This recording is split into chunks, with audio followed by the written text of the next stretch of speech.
Hello दोस्तों, conceptual IAS आप सभी का स्वागत करता है।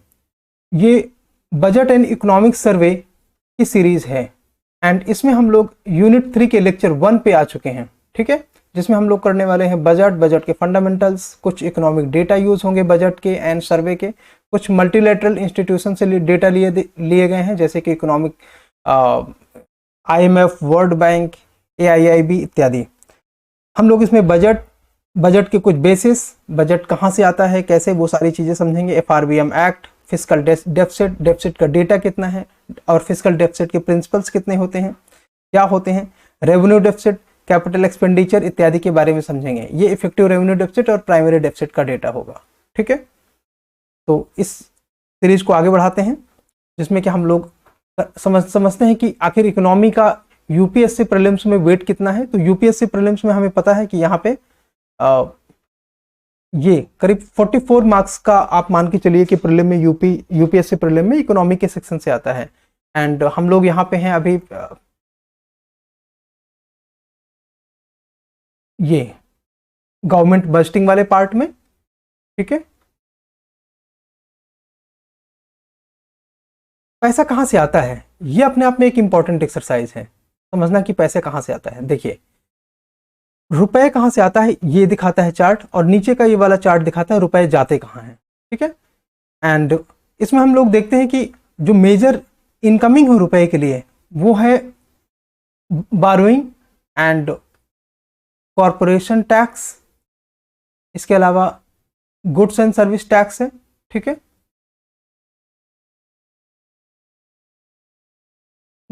कॉर्पोरेशन टैक्स से 15% है, इसके अलावा इनकम टैक्स से 15% है। एक सेकेंड, हाँ, इनकम टैक्स से 15% है। सबसे ज्यादा किससे? सबसे ज्यादा ये अदर लाइबिलिटीज हैं, बारोइंग एंड अदर लाइबिलिटीज, यानी कि जो भारत सरकार जहां से पैसा उधार लेती है वो वाला पार्ट अपने आप में सबसे ज्यादा है। नंबर 2 पर है GST, goods and service tax. Number 3 पर है कॉर्पोरेशन टैक्स। नंबर 4 पर है union income tax. Union excise number 5 पर है। तो ये एक सीक्वेंस में आपको पता होने चाहिए। ठीक है, पैसा जाता कहाँ है? तो उसमें हम लोग देखते हैं सबसे ज्यादा पैसा जाता है सेंट्रल सेक्टर स्कीम। यस, एक चीज और इसमें आती है सेंट्रल स्पॉन्सर्ड स्कीम। थोड़ा सा इसमें डिफरेंस आप ध्यान में रखना, बिकॉज सेंट्रल सेक्टर स्कीम्स में भारत सरकार करीब 70% खर्च कर रही है, 9% खर्च कर रही है सेंट्रल स्पॉन्सर्ड स्कीम्स में। Apart from that state share 18% है, सबसे ज्यादा ये है। नंबर 2 पर आएगा ये। ठीक है, एंड फाइनेंस कमीशन ग्रांट 9% है। इसके अलावा इंटरेस्ट पेमेंट नंबर 3 पर आएगा, फाइनेंस कमीशन ग्रांट नंबर 4 पे एंड अदर एक्सपेंडिचर नंबर 5 पे। ये डिफेंस नंबर 5 पे, हाँ, ये डिफेंस नंबर 5 पे। इसके अलावा दोस्तों ये बगल में आपके स्कीम्स दिखाई दे रही हैं कि आखिर स्कीम्स क्यों हमने लिखी हैं। आज तो हम ये सारी स्कीम नहीं करने वाले हैं, हाँ, बट यूपीएससी में कौन कौन सी स्कीम्स आपको पढ़ना चाहिए उसके लिए ये अपने आप में ब्लूप्रिंट है। बिकॉज गवर्नमेंट ऑफ इंडिया के लिए ये अपने आप में प्रायोरिटी एरियाज हैं जिसमें गवर्नमेंट ऑफ इंडिया खर्च कर रही है, जिसमें सबसे ज्यादा है प्रधानमंत्री आवास योजना, फिर जल जीवन मिशन, PM किसान, मनरेगा। ये कम से कम आपको टॉप 4-5 स्कीम्स पता होनी चाहिए जिनमें बजट एलोकेशन सबसे ज्यादा है। इस सेक्शन में देखेंगे तो सबसे ज्यादा बजट एलोकेशन है PM आवास 77,000 करोड़, 70,000 करोड़ है जल जीवन मिशन में, 60,000 करोड़ है PM किसान में एंड 60,000 करोड़ है मनरेगा में। तो ये हमको कम से कम एक जनरल व्यू पता होने चाहिए। ये सारी स्कीम हम आपको कराएंगे, तो आपको इसमें बहुत परेशान होने की जरूरत नहीं है। हाँ, अगर आप पढ़ना चाहते हैं स्कीम तो उसके लिए सही सोर्स होगा विकासपीडिया। विकासपीडिया में स्कीम्स सबसे अच्छे से आपको मिल जाता है। ठीक है, विकासपीडिया में स्कीम्स आपको सबसे अच्छे तरीके से मिल जाता है। इसको आगे बढ़ाते हैं। हाँ, ये आपके बजट का डेटा है। जब भी आपसे कहा जाता है कि भारत सरकार का बजट कितना है तो आपको पता होना चाहिए भारत सरकार का बजट। उसके लिए हमें पता होना चाहिए कि भारत सरकार का कुल व्यय कितना है। ठीक है, व्यय ये अपने आप में बजट का साइज होता है। ठीक है, तो भारत का बजट है 45,000 करोड़ के आसपास का। ठीक है, एंड एक और चीज आपको पता होना चाहिए जो है फिस्कल डेफिसिट, यानी कि राजकोषीय घाटा। इसको इंग्लिश में बोलते हैं फिस्कल डेफिसिट। ठीक है, बोलते हैं फिस्कल डेफिसिट। तो ये कितना भारत सरकार ने प्लान किया है? 5.9%। ठीक है, हाँ, नंबर्स आपको परसेंटेज में ही पता होने चाहिए, मतलब आपको ऊपर जो लिखा है 17,000 वो सब नहीं पता होना चाहिए, उसकी कोई आवश्यकता नहीं है। एक क्वेश्चन देख लेते हैं। भारत सरकार का अधिकांश, हाँ, यहाँ पे भारत सरकार का अधिकांश विदेशी ऋण सरकारी है, क्या है ऐसा सरकारी संस्थाओं द्वारा बकाया है, या भारत का समस्त वाह ऋण अमेरिकी डॉलर में है? समस्त समस्त नहीं, समस्त तो नहीं है, बिकॉज ये 56% है। ये मेरे को पता है, आप लोग इसको जो है जब और आगे इकोनॉमिक सर्वे में कुछ डेटा जब आप देखेंगे तो ये आपको कंफर्म हो जाएगा। एंड नहीं, भारत का अधिकांश विदेशी ऋण सरकारी संस्थाओं का नहीं है, बिकॉज गवर्नमेंट इंस्टीट्यूशंस का केवल है 10% के आसपास, 90% के करीब करीब प्राइवेट सेक्टर का है, जिसमें एक्सटर्नल कमर्शियल बोरोइंग का डोमिनेटिंग रोल है। इस प्रकार से आंसर हो जाएगा डी। ठीक है, इसको आगे बढ़ाते हैं। हाँ, ये यहाँ पे आंसर है, आप लोग इसको देख लेंगे। फिर इंडियन इकोनॉमी का करंट स्टेटस क्या है? तो फिस्कल, हाँ, सबसे पहले हमको पता होना चाहिए कि हमारा फिस्कल ईयर क्या है, मतलब वित्त वर्ष क्या है। ठीक है, वित्त वर्ष अपने आप में क्या है ये आपको पता होना चाहिए। वित्त वर्ष, तो वित्त वर्ष हमारा शुरू होता है 1 अप्रैल से और चलता है 31 मार्च तक। भारत किन ट्रेड ऑर्गेनाइजेशन का मेंबर है? WTO का yes, world bank, IMF, SAFTA, south Asia free trade area, BIMSTEC, WFTU यानी कि world federation of trade unions, BRICS, G20, BIS, bank of international settlement, AIIB, ADB इत्यादि।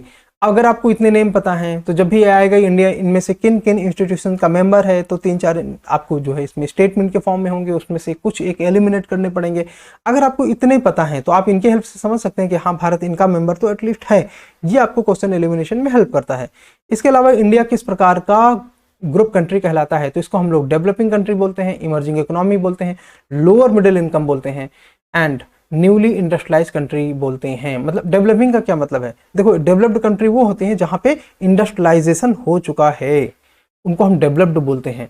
इमर्जिंग, हाँ, इसमें जो है इकोनॉमिक ग्रोथ है, जीडीपी का साइज एक्सपेंड कर रहा है, इसके आधार पर हम इसको बोलते हैं इमर्जिंग।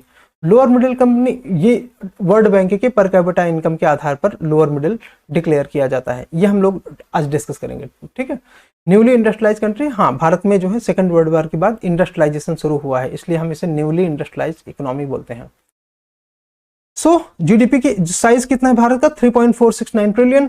3.469 ट्रिलियन, आप 3.4 तो कम से कम आपको पता रहना चाहिए, ये भारत की जीडीपी का साइज है। ठीक है, परचेजिंग पावर पैरिटी में कितना है? नंबर याद रखने की जरूरत नहीं है। जीडीपी का रैंक क्या है नॉमिनल अमाउंट में, यानी कि डॉलर में बात करें तो ये है 5th, एंड 3rd रैंक है परचेजिंग पावर पैरिटी के हिसाब से। जीडीपी प्रति व्यक्ति नहीं, ये सब इतना याद रखने की जरूरत नहीं है। जीडीपी पर कैपिटा में भारत की रैंक दुनिया में कितनी है? 142, जिसका मतलब है 141 देश, 141 कंट्री ऐसी हैं जिनकी प्रति व्यक्ति आय भारत से अधिक है। अब जीडीपी में किस सेक्टर से कितना पैसा आता है? अगर जीडीपी को 100 रुपए माने तो उसमें से 18 रुपए 80 पैसे एग्रीकल्चर से आता है, 28 रुपए 20 पैसे इंडस्ट्री से आता है, और 53 रुपए आता है सर्विस से। सबसे अधिक है 53 रुपए सर्विस से, फिर नंबर 2 पर है इंडस्ट्री, नंबर 3 फिर एग्रीकल्चर कंट्रीब्यूशन में। ठीक है, तो इसको आगे देखते हैं। अब देखो जीडीपी बाई कंपोनेंट, तो जीडीपी बाई कंपोनेंट में हम लोग क्या देखते हैं? तो हमें पता होना चाहिए कि जीडीपी का कंपोनेंट कहां से आता है। तो जीडीपी का कंपोनेंट आता है एक्सपेंडिचर मेथड से। एक्सपेंडिचर मेथड, ठीक है, एक्सपेंडिचर मेथड मतलब व्यय विधि। ठीक है, व्यय विधि। तो अब आपको व्यय विधि में पता है व्यय विधि किन चीजों से बना होता है? तो consumption plus investment plus government expenditure plus export minus import, ये होता है बेसिकली जीडीपी के एक्सपेंडिचर के कंपोनेंट। तो इसमें प्राइवेट सेक्टर का कंजम्पशन कितना है? 59%, तो ये हो गया सी। नंबर 2 पर गवर्नमेंट का फाइनल कंजम्पशन जी, ये हो गया कितना है? 11%। और GFCF इसे हम इन्वेस्टमेंट बोलते हैं। ठीक है, नेट इन्वेस्टमेंट होता है, ग्रॉस फिक्स्ड कैपिटल फॉर्मेशन, तो कितना है? 28%। इसको आने वाले बजट में बढ़ा के 33.5% करने का प्रपोजल है। ठीक है, एंड अदर सोर्सेस इतना है। ठीक है, एक्सपोर्ट ऑफ गुड्स कितना है? 21%। इंपोर्ट कितना है? 23.9%। तो इंपोर्ट ज्यादा है, इसका मतलब कि ये जो हमारे पास नेट है ये माइनस में आएगा। ठीक है, ये जब आपका इंपोर्ट ज्यादा है एक्सपोर्ट कम है तो। ठीक है, now population below poverty line, ये वर्ल्ड बैंक के अनुसार है, तो इसमें आपको 3% पता होना चाहिए कि एक्सट्रीम पॉवर्टी वाला केस है भारत में 3%। बाकी चीज याद रखने की जरूरत नहीं है। ह्यूमन डेवलपमेंट इंडेक्स में भारत की रैंक कितनी है? 2021 के हिसाब से 132 रैंक है। आपको 2021 का पता होना चाहिए, 2021 का पता होना चाहिए। अगर आप 2023 का प्रीलिम्स दे रहे हैं, 2024 का प्रीलिम्स दे रहे हैं, तो 2022 का डेटा आपको पता होना चाहिए। ओके, लेबर फोर्स पार्टिसिपेशन कितना है? तो 48.7% एम्प्लॉयमेंट रेट है। अनएम्प्लॉयमेंट भारत में 7.14% है। एंड लेबर फोर्स का जो ऑक्यूपेशन वाइज है तो एग्रीकल्चर सबसे ज्यादा लेबर फोर्स को स्कोप देता है, मतलब सबसे ज़्यादा जॉब एग्रीकल्चर सेक्टर प्रोवाइड करता है, कितना है 42%, इंडस्ट्री 25% और सर्विस सेक्टर जिसका जीडीपी में कंट्रीब्यूशन है 54% के आसपास, एम्प्लॉयमेंट में कंट्रीब्यूशन है केवल 32% के आसपास। That's major difference. मतलब ये कि जीडीपी का सर्विस का जो कंपोनेंट है उसमें एज ए मनी का कंट्रीब्यूशन इसमें 54%, बट सर्विस सेक्टर अपने आप में एम्प्लॉयमेंट कम जनरेट करती है, केवल 32.28% बस, ठीक है। एंड एक्सपोर्ट, इंडिया का एक्सपोर्ट कितना है जानना जरूरी है। तो फाइनेंशियल ईयर 2021-22 के लिए भारत का एक्सपोर्ट था $421 बिलियन। एंड जो एक्सपोर्टिंग आर्टिकल्स थे उनमें सबसे ज्यादा एक्सपोर्ट किस सेक्टर में हुआ, तो मैन्युफैक्चरिंग में 70% से। अब आपको इसमें यूपीएससी कैसे क्वेश्चन देते हैं कि भारत में मैन्युफैक्चरिंग सेक्टर का स्कोप लेस देन 50% है, तो क्या ऐसा है क्या लेस देन 50%? नो, जो कि 70% है तो उसमें आपको एक रफ आइडिया हो जाएगा कि हाँ ये मोर देन 50% है। इस तरह की स्टेटमेंट यूपीएससी लिखता है। फ्यूल एंड माइनिंग का एक्सपोर्ट है 17%, एग्रीकल्चर एक्सपोर्ट है 11%। बस ये तीन आपको मेजर पता होने चाहिए। There are some small amount दूसरे सेक्टर्स भी हैं कुछ हिडन, ठीक है। इसके अलावा मेजर एक्सपोर्टिंग पार्टनर्स कौन कौन से हैं, भारत किनको सबसे ज्यादा एक्सपोर्ट करता है, मतलब किनको सबसे ज्यादा एक्सपोर्ट करता है, किन देशों को, है ना, सबसे ज्यादा एक्सपोर्ट करता है। तो नंबर 1 में है US 16.89%, UAE 6.77, China 3.45, Bangladesh 3.38, Netherland 3.37। ये मेजर एक्सपोर्टिंग कंट्री हैं। जरा इंपोर्ट का कुछ डाटा चेक करते हैं, ठीक है। तो इंपोर्ट भारत में कितना रहा है 612 बिलियन, एक्सपोर्ट 421, इंपोर्ट 612, मतलब हम लोग हैं डेफिसिट में, ठीक है, बिकॉज इंपोर्ट ज्यादा है, मतलब हम लोग सामान खरीदते ज्यादा हैं और बेचते कम है। इंपोर्टिंग गुड्स कौन कौन से हैं, तो एग्रीकल्चर प्रोडक्ट हम लोग इंपोर्ट करते हैं 5.7%, fuel and mining 36.5%, manufacturing 49% and other 8%। मतलब क्या, देखो मैन्युफैक्चरिंग एक्सपोर्ट भी नंबर 1 पर है और मैन्युफैक्चरिंग इंपोर्ट भी नंबर 1 पर है।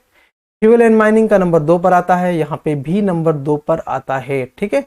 एंड एग्रीकल्चर नंबर 3 पर, यहाँ भी नंबर 3 पर, ठीक है, no problem. Major exporting importing partner कौन से हैं, मतलब भारत सबसे ज्यादा इंपोर्ट किससे करता है, तो अपने भारत अगर 100 रुपए के इंपोर्ट करता है तो उसमें 12.83 रुपए चाइना से अकेले एक्सपोर्ट करता है। भारत इंपोर्ट करता है जब 100 रुपए का सामान खरीदता है, ठीक है, तो उसमें से 12.83 रुपए का अकेले चाइना से खरीदता है, यूएई से 8.34, सऊदी अरब से 7.12 और यूनाइटेड स्टेट्स से 7.02% का इंपोर्ट करता है। तो हमारे मेजर इंपोर्टिंग पार्टनर कौन से हो गए, नंबर 1 पर चाइना, आपको बस रैंक पता होनी चाहिए, नंबर 2 पे यूएई, नंबर 3 पे सऊदी अरब, नंबर 4 पे यूएस, नंबर 5 पे इराक, ठीक है, इतना पता है तो काफी है। एफडीआई की क्या स्थिति है भारत में, तो इंडिया में एफडीआई है 83.57 बिलियन डॉलर। 2021-22 के हिसाब से भारत में एफडीआई कितना आया है, तो 83.57। अब देखो मान लेते हैं ये है भारत, ठीक है, एक रफ मैप बना देते हैं, ये भारत और ये बाहर से पैसा आता है, तो भारत से भी तो कुछ पैसा जाता होगा, है ना। तो जो पैसा भारत की ओर आता है उसे हम फॉरेन डायरेक्ट इन्वेस्टमेंट इनवर्ड बोलते हैं, इनवर्ड, और जो भारत से बाहर जाता है उसको आउटवर्ड बोलते हैं, आउटवर्ड, ठीक है, आउटवर्ड। आउटवर्ड कितना है 15 बिलियन, इनवर्ड कितना है 83 बिलियन। तो अगर हम इन्हीं नंबर्स के हिसाब से देखें तो भारत में नेट एफडीआई कितना है, 83 में से 15 घटा देंगे तो ये आ जाएगा 68 बिलियन डॉलर। भारत में इतना जो है नेट एफडीआई आ रहा है, ठीक है। करंट अकाउंट की स्थिति क्या है, तो भारत में करंट अकाउंट है नेगेटिव। पीछे हमने देखा था ना कि कैसे भारत में इंपोर्ट ज्यादा है और एक्सपोर्ट कम, इसलिए ये नेगेटिव है।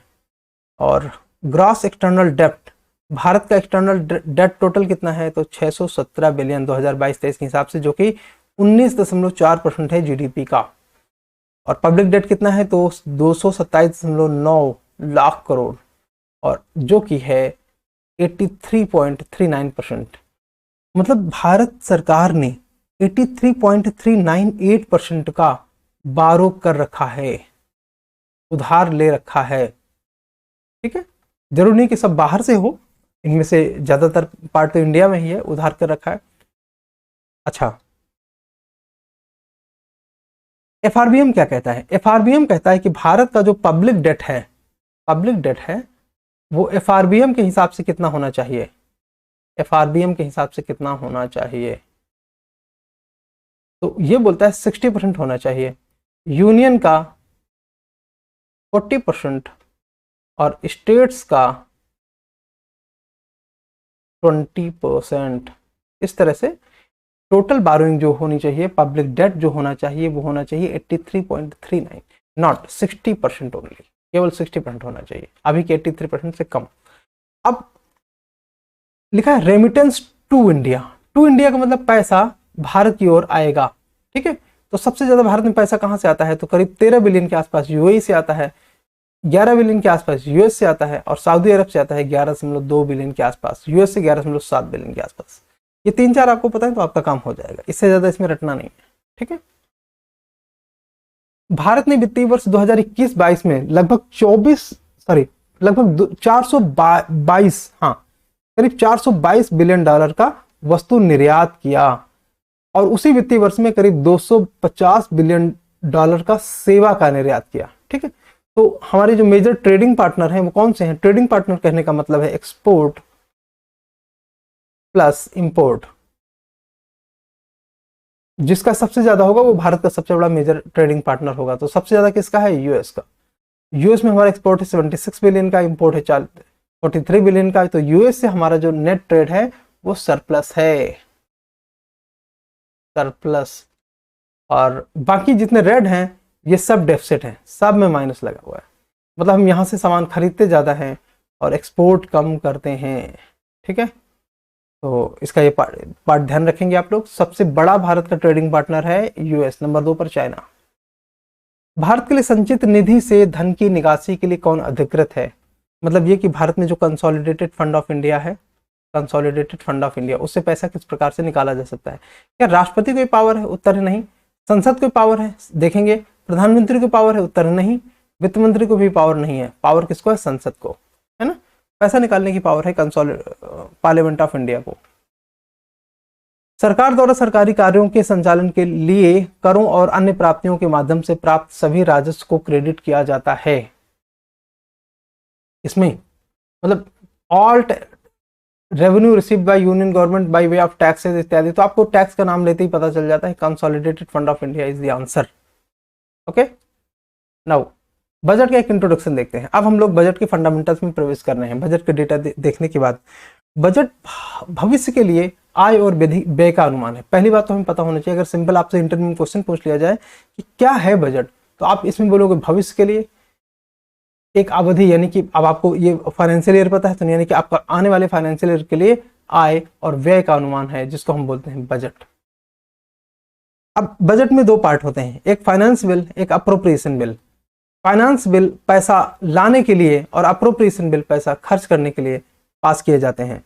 तो मतलब ये कि फाइनेंस बिल के माध्यम से हम लोग ये डिसाइड करते हैं कि कितना पैसा कहाँ से कैसे किस प्रकार आएगा, और अप्रोप्रिएशन बिल के माध्यम से डिसाइड करते हैं कि हम कितना पैसा किस प्रकार से खर्च करेंगे। और जब भी हम अप्रोप्रिएशन बिल करते हैं, मतलब उसके लिए हम पहले पार्लियामेंट से एक लॉ बनाते हैं, और लॉ बनाने के बाद हम पैसा एक्सपेंडिचर करते हैं, ठीक है।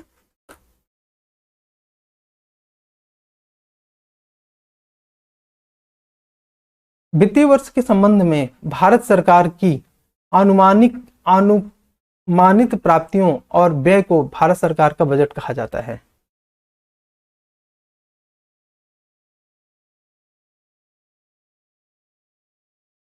हाँ, भारत सरकार के अनुमानित प्राप्तियों और व्यय को भारत सरकार का बजट कहा जाता है।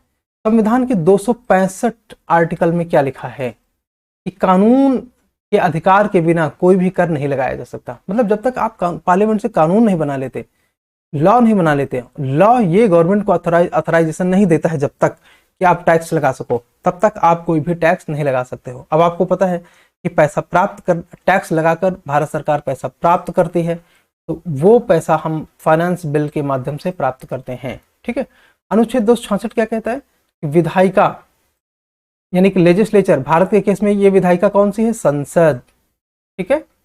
भारत के केस में विधायिका है संसद। संसद। तो संसद जो है के पास ही पावर है कि वो पावर देती है लॉ बनाकर कि हम व्यय किस तरह से कर सकते हैं।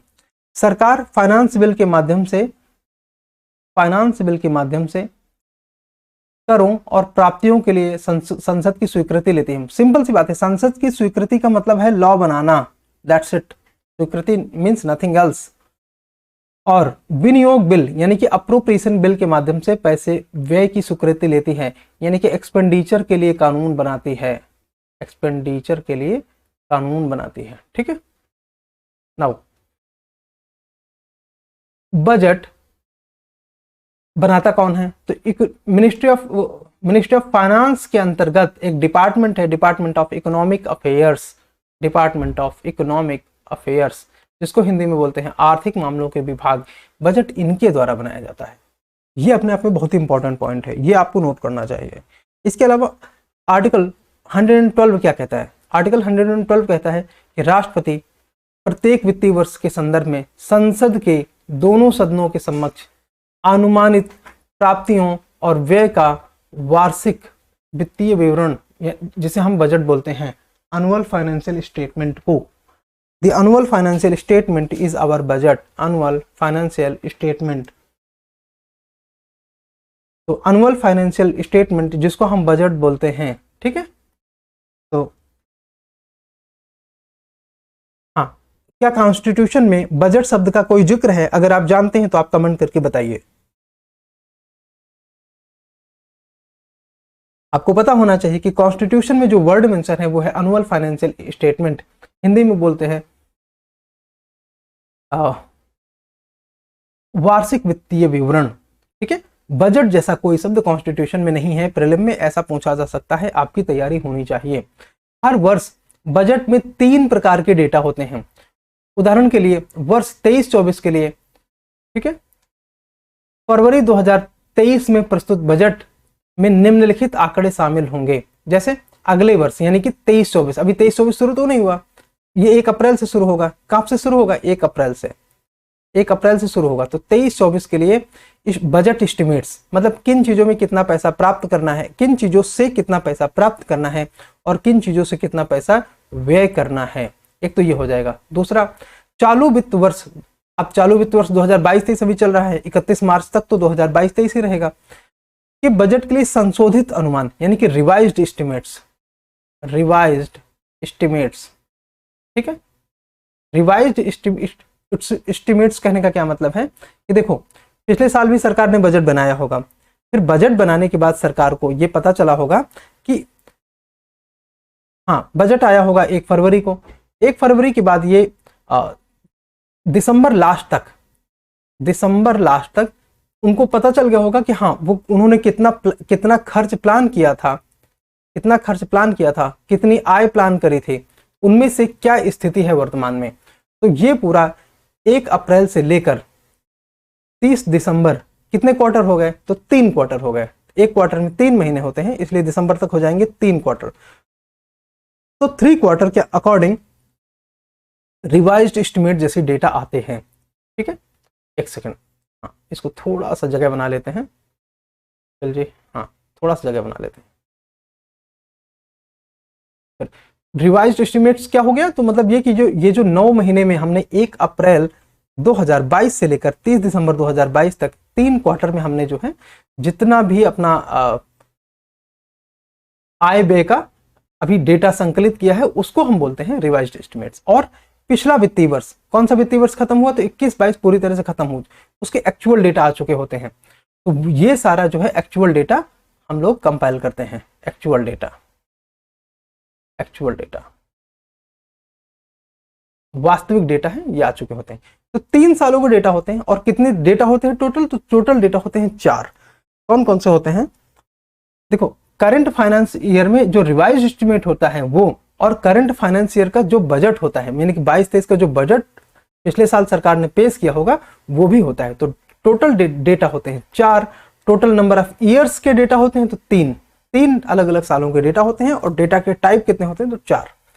सरकार 3 प्रकार का बजट प्रस्तुत कर सकती है। एक तो फुल बजट, एक इंटरिम बजट और एक वोटर अकाउंट। ठीक है, तो फुल बजट क्या होता है? कोई भी गवर्नमेंट जो अपने पूरे वित्तीय वर्ष के लिए आय और व्यय के लिए अपने अनुमान एक्सप्रेस करती है, अनुमानों का डेटा देती है, तो वो होता है फुल बजट। इंटरिम बजट कौन सा है? तो इस इंटरिम बजट के लिए याद रखना कि ये आउटगोइंग गवर्नमेंट के लिए होता है। आउटगोइंग गवर्नमेंट का मतलब क्या है कि जिस साल इलेक्शन होता है उस साल हमें पता नहीं होता कि यही सरकार, मान के चलिए कि अगर 2024 में इलेक्शन है, अगर हमारे पास इलेक्शन है 2024 में, ठीक है, तो आपको क्या पता कि जो करंट प्राइम मिनिस्टर हैं वो दोबारा से चुनाव जीतेंगे या नहीं, है ना? उनका वो पता नहीं कि वो करंट प्राइम मिनिस्टर दोबारा चुनाव जीतेंगे कि नहीं। तो वो जो पास करेंगे 2024 में वो होगा इंटरिम बजट। अगर मान लीजिए कि प्राइम मिनिस्टर मोदी दोबारा चुनाव जीत के प्रधानमंत्री बन जाते हैं तो हो सकता है वो उसी बजट को आगे पूरे साल के लिए लागू कर दें। लेकिन अगर मान लीजिए कि एनडीए की सरकार नहीं आती है तो जो नई पार्टी की गवर्नमेंट होगी वो अपने लिए फिर से बजट बनाएगी और वो शपथ लेने के बाद अपने आप में फिर से एक नया बजट पास करेगी। तो इसीलिए इसे इंटरिम बजट कहते हैं। अनंतिम, ये अंतरिम बजट, मतलब ये अपने आप में फुल या फाइनल बजट नहीं है। ठीक है, तो ये नॉर्मली इलेक्शन ईयर में आता है। ठीक है, ये कोई संवैधानिक बाध्यता नहीं है। देखो, इंटरिम बजट पास करना कोई भी संवैधानिक बाध्यता नहीं, ये बस एक रीति है, एक परिपाटी है, हो गया। ठीक है, और इसके अलावा वोटर अकाउंट की हम बात कर रहे थे। जैसे मान लीजिए जब सरकार बजट पास करती है तो कब बजट पेश कब किया जाता है? तो 1 फेब के आसपास बजट पेश किया जाता है। ठीक है, और बजट एक्चुअल में पास कब होता है? तो ये 2 से 3 महीने, तो इसमें यही सब अभी डिस्कशन चलता रहता है। ये अप्रैल के आसपास ये बजट पास होता है। ठीक है, तो ये अप्रैल और मई के 2 महीनों के लिए, अप्रैल और मई के 2 महीने के लिए टोटल जो बजट का अमाउंट है, मान लीजिए 12 महीने के लिए भारत सरकार के पास 120 रुपए खर्च करने के लिए हैं, यानी कि 1 महीने के लिए 10 रुपए, तो 2 महीने के लिए कितना आएगा? करीब 20 रुपए। ठीक है, करीब 20 रुपए। तो ये जो 2 महीने का है, ये 20 रुपए, ये इन 2 महीनों के लिए, अप्रैल और मई के खर्च के लिए गवर्नमेंट प्राप्त करेगी। ठीक है, और ये एक्चुअल बजट का कितना होता है? एक्चुअल बजट का कितना होता है? 6 डिवाइडेड बाई 6, 1/6 पार्ट होता है। जैसे 120 का 20 कितना है? 1/6 है, क्योंकि वो 12 महीने का डेटा होता है। और वोटर अकाउंट में 2 महीने के लिए, जैसे हमने यहाँ पे बोला, अप्रैल और मई के लिए सरकार खर्च के लिए पैसे का अरेंजमेंट करती है, तो ये 2 महीने के लिए एस्टिमेटेड एक्सपेंडिचर होता है। ठीक है, क्योंकि इस समय बजट अभी पास नहीं हुआ है। चलिए, आउटकम बजट क्या होता है? आउटकम बजट ये अपने आप में इंपॉर्टेंट है। आउटकम बजट देखो, अगेन इसको हमें क्लीन करना पड़ेगा। देखो, एक तो ये बजट होता है कि हाँ, भारत सरकार कितना पैसा कहाँ खर्च करने वाली है।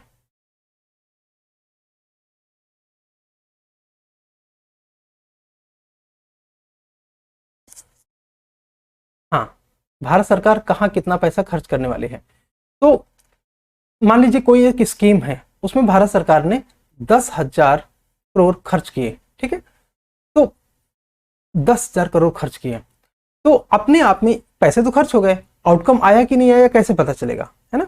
तो आउटकम का मतलब ये होता है कि जिन मदों में, जिन टाइटल्स में, जिन मदों में पैसे खर्च करने का प्लान है, तो वो उद्देश्य, वो ऑब्जेक्टिव्स मैच हो रहे हैं कि नहीं। तो outcome is our objective basically. जिन पर्पजेस से, जिन उद्देश्यों से पैसे खर्च किए जा रहे हैं, वो परिणाम प्राप्त हो रहे हैं कि नहीं, उन उद्देश्यों की डिलीवरी हो रही है कि नहीं, जो टारगेट हमने बनाए हैं वो अचीव हो रहे हैं कि नहीं, तो उसी को हम आउटकम बोलते हैं। तो ऐसे बजट को हम आउटकम बजट बोलते हैं। ठीक है, आउटकम सरकार का पारदर्शी और लोगों के प्रति जवाबदेह होने के प्रयास हैं। ये आउटकम बजट संसद में पेश किया जाता है। भारत की संसद में कौन सा बजट पेश किया जाता है? तो हम आउटकम बजट पेश करते हैं। हम अकाउंटेबिलिटी शो करते हैं कि हाँ, कितना हमने किस उद्देश्य के लिए पैसा खर्च किया, उनमें से हमारा क्या अचीव हुआ। ठीक है, क्या उपलब्धि हमारी रही। इसके अलावा बजट प्रोसीजर क्या है? अब आपने पॉलिटी में सारी चीजें काफी पढ़ी होंगी, ठीक है, एक सेकेंड। हाँ, पॉलिटी में आपने थोड़ा बहुत पढ़ा होगा कि बजट का प्रोसीजर क्या होता है। बजट फरवरी के सुबह 11 बजे, है ना, सुबह 11 बजे फरवरी को संसद में पेश किया जाता है। आम बजट लोकसभा में वित्त मंत्री के द्वारा पेश किया जाता है, ठीक है। बाद में इसे राज्यसभा में भी पेश किया जाता है। जिस दिन बजट संसद में पेश किया जाता है उस दिन उस पर कोई चर्चा नहीं होती है, इस दिन इस पर कोई चर्चा नहीं होती, ठीक है। एक क्वेश्चन देखते हैं फिर इसको आगे बढ़ाएंगे, है ना। तो केंद्र सरकार के संदर्भ में निम्नलिखित कथनों पर विचार कीजिए। ये क्वेश्चन यूपीएससी 2015 में आया है। आप लोग इसको एलिमिनेशन मेथड के माध्यम से सॉल्व कर सकते हैं।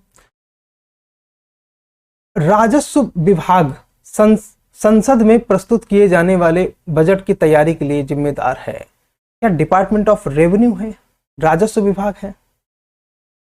ये बताइए, क्या राजस्व विभाग बजट तैयार करता है? उत्तर है नहीं। हमने बताया था department of economic affairs budget तैयार करता है, तो ये गलत हो गया। अब इसके आधार पर ये बाहर हो गया, ठीक है, और ये बाहर हो गया।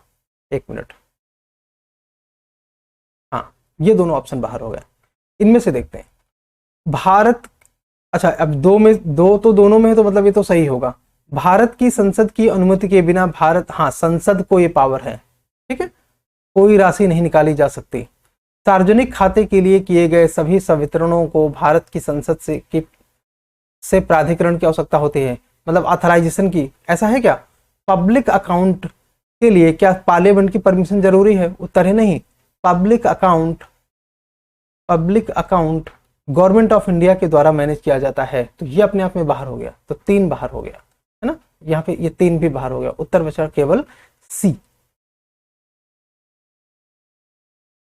संसद में पेश किए जाने वाले मुख्य दस्तावेजों में वित्त मंत्री के भाषण के अलावा निम्नलिखित और ये कौन कौन से दस्तावेज होते हैं? तो ये 4 तरह के डॉक्यूमेंट्स दिए हुए हैं, जिसमें सबसे पहला है annual financial statement, article 112 constitution, है ना, कॉन्स्टिट्यूशन के 112 से एनुअल फाइनेंशियल स्टेटमेंट, जिसे आप साधारण भाषा में बजट बोलते हो।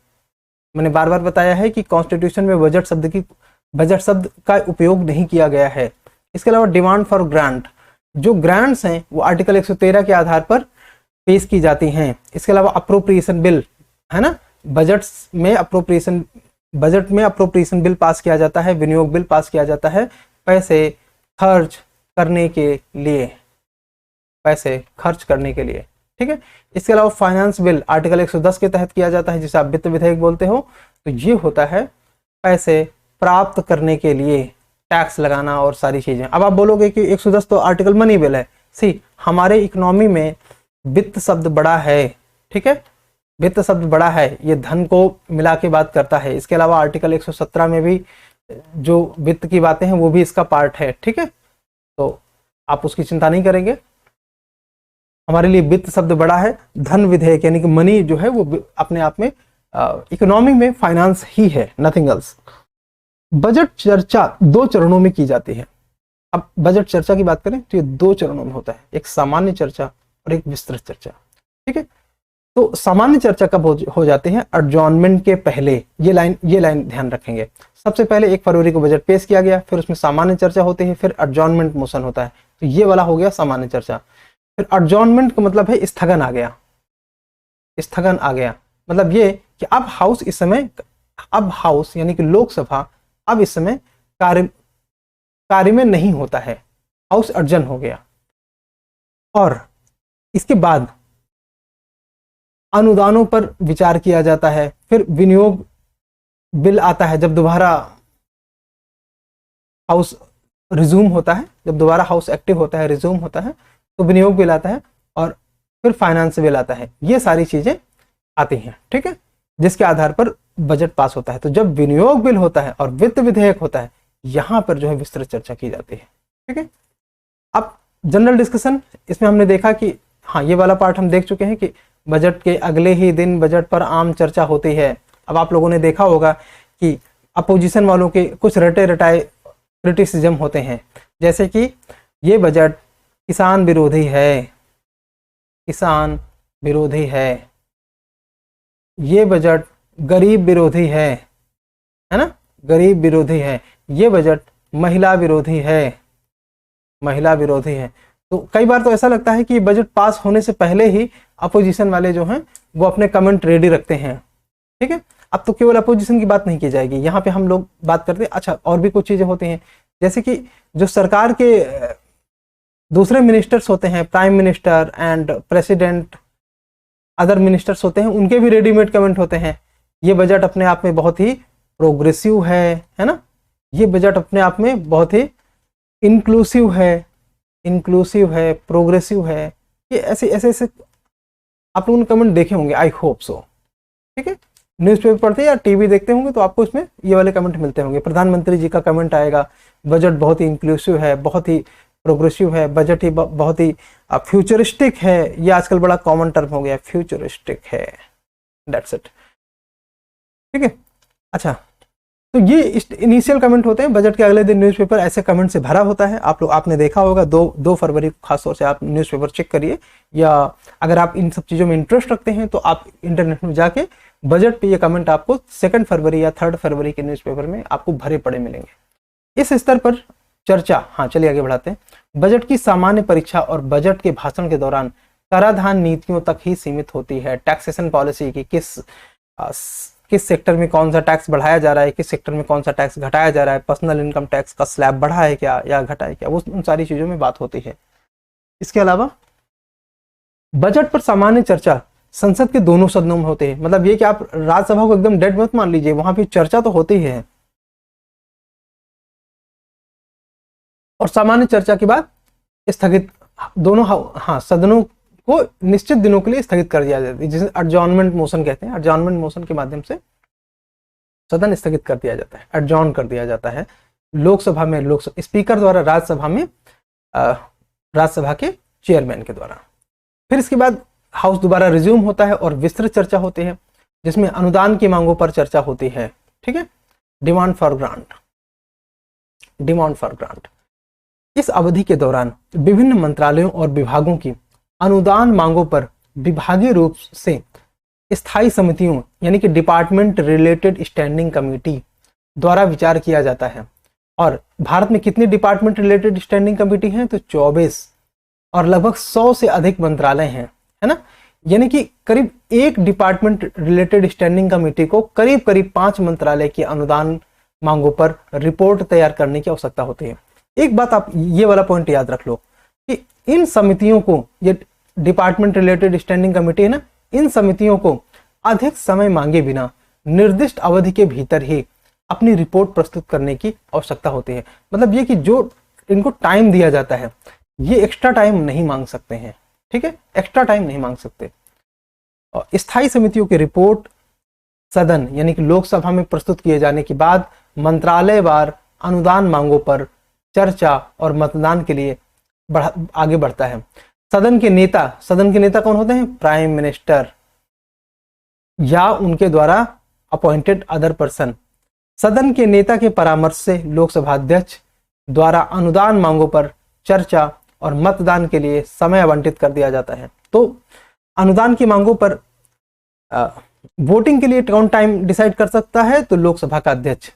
आवंटित दिनों के अंतिम दिन स्पीकर सभी बकाया मांगों, अब आपको पता है ये गिलोटिन क्या होता है कि जैसे मान लीजिए कि डिमांड फॉर ग्रांट के लिए अब टाइम नहीं बचा है ज़्यादा कि एक मंत्रालय बात किया जाए या एक डिपार्टमेंट वाइज बात किया जाए, तो उस कंडीशन में गिलोटिन के माध्यम से सभी बकाया मांगों को संसद के मतदान के लिए रखा जाता है और एक साथ उनकी वोटिंग हो जाती है और अनुदान की मांग पर चर्चा समाप्त करता है। ठीक है,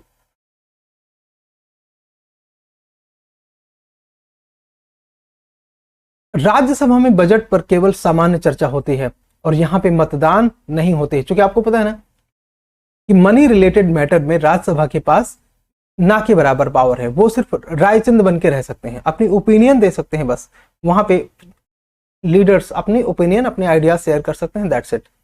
ठीक है, लोकसभा उन आइडियाज को माने या ना माने, उसमें लोकसभा के पास संपूर्ण पावर है। बिना विधायिका वाली केंद्र शासित प्रदेश, जहां पे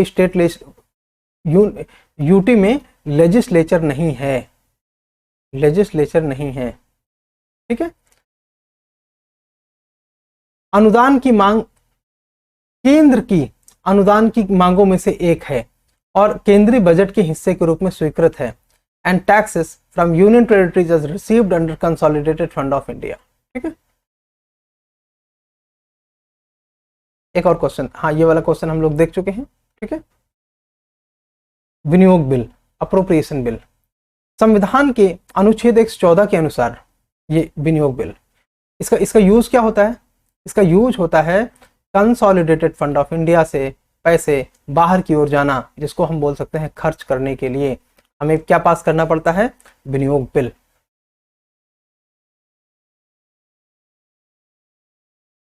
तो संविधान के आर्टिकल 114 में विनियोग बिल का जिक्र है। देखो इस तरह से ना आप पॉलिटी के भी क्वेश्चन सही कर सकते हो। इंटीग्रेटेड स्टडी इसी कहते हैं कि आप मतलब जैसे जिस तरह से जो भी पढ़ रहे हो उससे दूसरे सब्जेक्ट के एक क्रॉस द सब्जेक्ट्स में अपनी कमांड को स्टैब्लिश कर सकते हैं, है ना, क्रॉस द सब्जेक्ट्स में। भारत की संचित निधि यानी कि कंसोलिडेटेड फंड ऑफ इंडिया से अनुदान को पूरा करने के लिए अनुदानों को पूरा करने के लिए विनियोग बिल पेश करता है कौन? भारत सरकार। और इसका उद्देश्य है डिमांड फॉर ग्रांट को पूरा करना। फाइनेंस बिल, अब फाइनेंस बिल क्यों होता है? पैसे को कंसोलिडेटेड फंड ऑफ इंडिया की ओर लाने के लिए। तो इसमें जो है रिसीट्स होती हैं। ठीक है, रिसीट्स होते हैं। सरकार के टैक्सेशन प्रपोजल यानी कि कराधान प्रस्तावों को प्रभावी करने के लिए एक बिल लाया जाता है जो आर्टिकल 110 से पावर जिसको शक्ति मिलती है आर्टिकल 110 से, उसी दिन आम बजट की प्रस्तुति के तुरंत बाद ही लोकसभा में पेश किया जाता है। लेकिन विनियोग बिल पारित होने के बाद संसद को वित्त विधेयक पेश होने के लिए 75 दिनों की भीतर ही पारित करना होता है। मतलब क्या? मतलब ये कि लोकसभा में पेश किया, लेकिन विनियोग विधेयक पारित होने के बाद संसद को वित्त विधेयक पेश होने के 75 दिनों के भीतर पारित करना होता है। ओके, मतलब जब ये आ जाते हैं ना लोकसभा में, जब ये लोकसभा में आ जाते हैं ना तो 75 डेज में ही इन्हें पास हो जाना चाहिए। आपको पता है ना, ये वाले बिल अगर पेश हो जाएं तो गवर्नमेंट को बहुमत साबित करने की जरूरत पड़ेगी, क्योंकि ऐसा विपक्ष वाले कहेंगे अगर ये वाले बिल पास ना हो। कौन से? यही विनियोग बिल और वित्त विधेयक। अगर ये पास ना हो तो विपक्ष इस बात का आरोप लगा सकता है कि केंद्र सरकार मेजोरिटी खो चुकी है और ऐसी स्थिति में केंद्र सरकार गिर सकती है, भंग हो सकती है। तो विपक्ष जो है वोटिंग की मांग कर सकता है। विनियोग और वित्त विधेयक क्या है? धन विधेयक है। विनियोग और वित्त विधेयक दोनों क्या है? मनी बिल है। मनी बिल की परिभाषा कहां पे दिया है? तो आर्टिकल 110 में। ठीक है।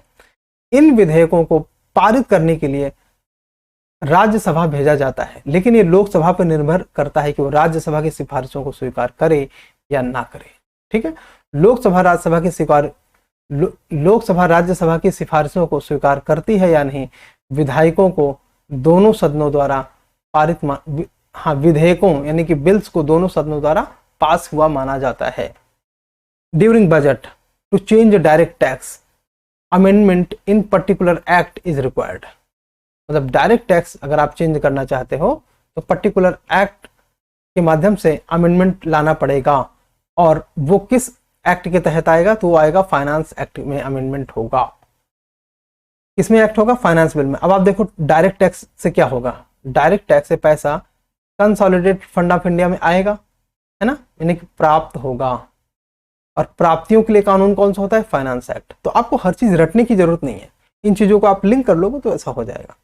But in case of indirect tax, central excise, custom duty, एक सीलिंग रेट होता है। जैसे मान लो इनडायरेक्ट टैक्स में सीलिंग रेट है कि हाँ 8 से 12% तक कस्टम हो सकता है या एक्साइज हो सकता है। तो जब तक इस सीलिंग रेट के दायरे में है तब तक आपको नया एक्ट पास करने की आवश्यकता नहीं है।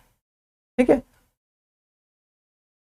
जब तक ये with in the ceiling rate है तब तक अलग से आपको जो है कोई एक्ट पास करने की जरूरत नहीं है। Amendment is not required. ठीक है।